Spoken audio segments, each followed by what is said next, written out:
अस्सलाम वालेकुम guys, welcome back to smart E shop official YouTube channel. आज की इस वीडियो में हम आप दोस्तों के सामने बहुत ही कमाल की एक वेरिएबल डीसी पावर सप्लाई लेके आए हैं।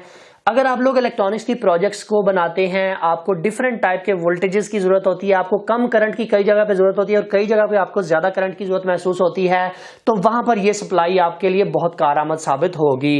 इसके अलावा अगर आप मोबाइल रिपेयरिंग करते हैं तो वहां पर भी सप्लाई का इस्तेमाल किया जा सकता है।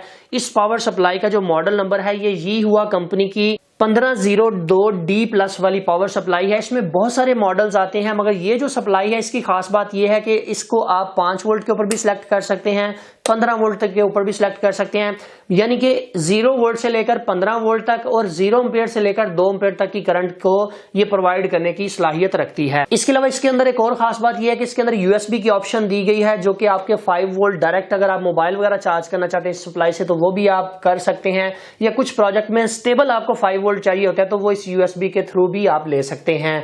तो दोस्तों चलते हैं वीडियो की जानिब और आप लोगों को इसके बारे में समझाते हैं कि कैसे आपने इसका इस्तेमाल करना है रिपेयरिंग के दौरान। मुझे पता है वीडियो को तो आपने लाइक कर दिया होगा जी। तो दोस्तों जैसा कि आप लोग यहाँ पर देख सकते हैं कि ये है जी हमारी यीहुआ कंपनी की बहुत ही खूबसूरत सी एक पावर सप्लाई। सबसे पहले बात कर लेते हैं कि आपको मिलेगी कहाँ से। SmartEshop.Pk के नाम से जो हमारी ऑफिशियल वेबसाइट है वहां से जाके आप इसे परचेज कर सकते हैं, लिंक मैं डिस्क्रिप्शन में डाल दूंगा। अभी सबसे पहले इसकी ओवरऑल लुक को चेक कर लेते हैं। यहाँ पर 2 डिस्प्ले आप लोगों को देखने को मिलते हैं, जिसमें इस साइड के ऊपर आपको एम्पियर शो होंगे और इस साइड के ऊपर आपको वोल्टेज शो होंगे।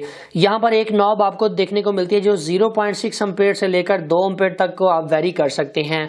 कुछ जगह पर आपको कम करंट की जरूरत होती है तो वहां पर आप करंट को कम कर सकते हैं, जैसा कि मोबाइल रिपेयरिंग के अंदर आपको कुछ करंट की मतलब कि मिली एम्पीयर्स के अंदर करंट की जरूरत होती है, तो वहां पर आपने इसको मिली एम्पीयर्स के अंदर सेलेक्ट कर लेना है। इसके अलावा यहाँ पर एक वोल्टेज सिलेक्टर स्विच है, इस साइड पे करेंगे तो ये 5 वोल्ट आपको शो करेगा, 5 वोल्ट से ज्यादा रीडिंग नहीं देगा।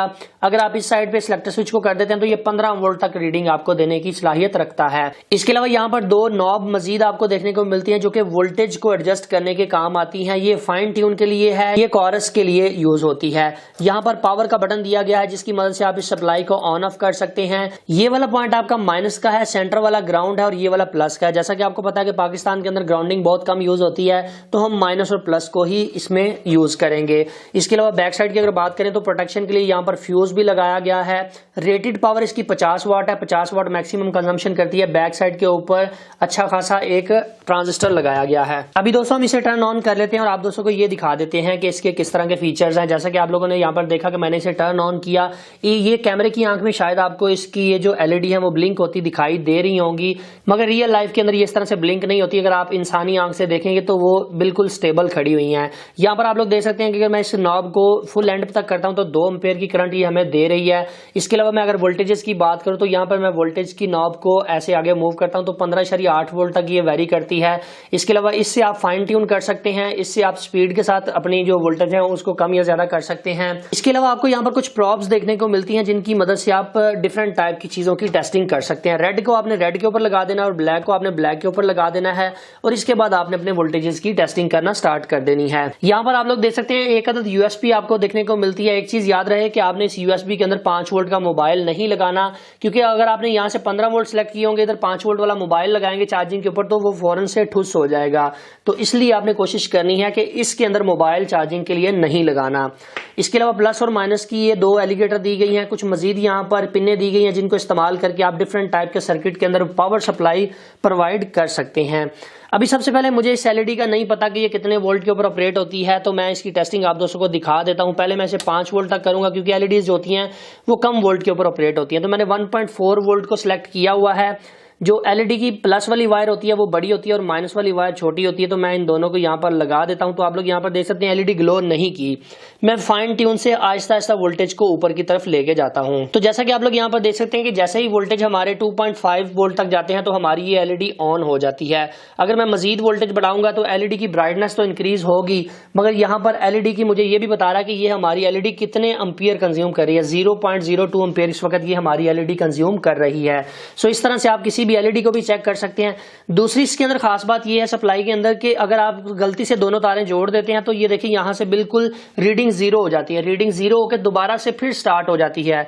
इससे पहले वाले जो मॉडल थे उनमें आपको दोबारा से बार बार इसको ऑन ऑफ करना पड़ता था रीडिंग दोबारा से स्टार्ट करने के लिए, मगर इसमें जैसे ही तारें जुड़ी रीडिंग जीरो होगी, दोबारा से फिर से कुछ ही मिली सेकंड के अंदर दोबारा से फिर से ये पावर सप्लाई स्टार्ट हो जाती है।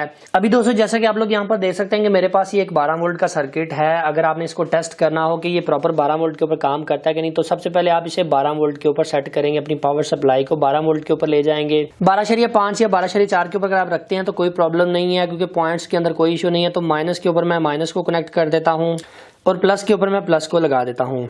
जैसे ही आप इसे कनेक्ट करेंगे तो आपका जो सर्किट है वो ऑन हो जाएगा और आप इससे इसको ट्रबल शूट कर सकते हैं कि सर्किट के अंदर क्या प्रॉब्लम है। जैसा कि आप यहाँ पर देख सकते हैं कि इसका ये वाले डिस्प्ले पूरे नहीं आ रहे, तो इस तरह से आप किसी भी सर्किट को पावर सप्लाई प्रोवाइड कर सकते हैं और उसकी टेस्टिंग कर सकते हैं। अगर इस मॉड्यूल के अंदर कोई शॉर्ट सर्किट हो तो आपकी पावर सप्लाई फौरन से आपको बता देगी कि इसके आगे शॉर्ट सर्किट है, जिसकी वजह से आपको पहले वो शॉर्ट सर्किट रिमूव करना पड़ेगा।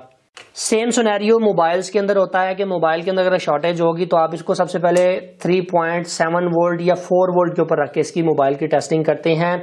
इसके बाद आप यहाँ से करंट को मिनिमम रखते हैं, मिनिमम मतलब फुली मिनिमम नहीं रखना, आपने तकरीबन 1 एम्पेयर तक उसको सिलेक्ट करना होता है, उससे ज़्यादा नहीं सिलेक्ट करना होता।